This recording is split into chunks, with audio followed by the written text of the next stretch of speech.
السلام علیکم ورحمۃ اللہ وبرکاتہ۔ دوستو، آج آپ کو بندہ ناچیز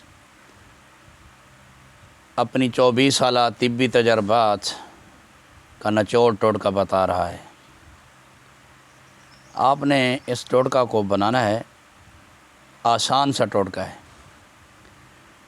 دیسی پودینہ تازہ آپ اسے لیں، تازہ پودینہ کو سایہ میں خشک کریں۔ اس کے بعد یہ آپ نے تلسی، جسے ریحان کہتے ہیں، ریحان کا پودا، سرائکی میں اسے ببری کہتے ہیں، اس کے پتے لیں، اسے بھی سایہ میں خشک کریں۔ دونوں ہم وزن لے کر پیس لیں، ایک ڈبی میں محفوظ کر لیں۔ تیسری چیز ہے جی سیاہ مرچ، کالی مرچ جسے کہتے ہیں، اس کا سفوف کر کے دوسری ڈبی میں محفوظ کر لیں۔ یہ 2 ڈبیاں آپ 24 گھنٹے اپنے ساتھ رکھیں۔ سفر میں ہوں، کہیں مہمان جائیں، گھر میں ہوں، یہ 2 ڈبیاں آپ کے پاس ہوں، آپ کی جیب میں ہوں۔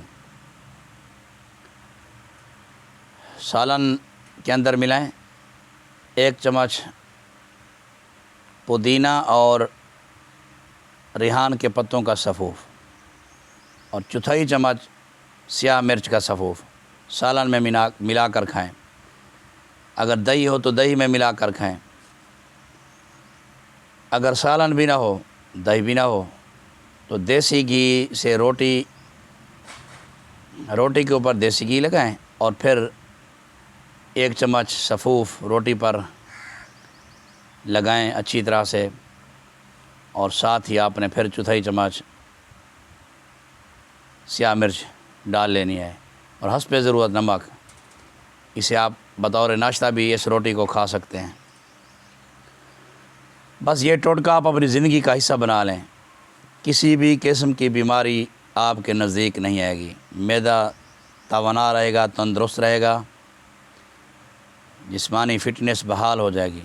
بے پناہ طاقت اللہ پاک عطا کریں گے اس ٹوٹکا سے، اس آسان سے نسخہ سے۔ اور اگر پہلے سے کوئی بیماریاں ہوں، زخم ہوں آنتوں کے، معدہ کلسر ہو، تبخیر گیس ہو، تو انشاءاللہ وہ آہستہ آہستہ رفع ہو جائے گی۔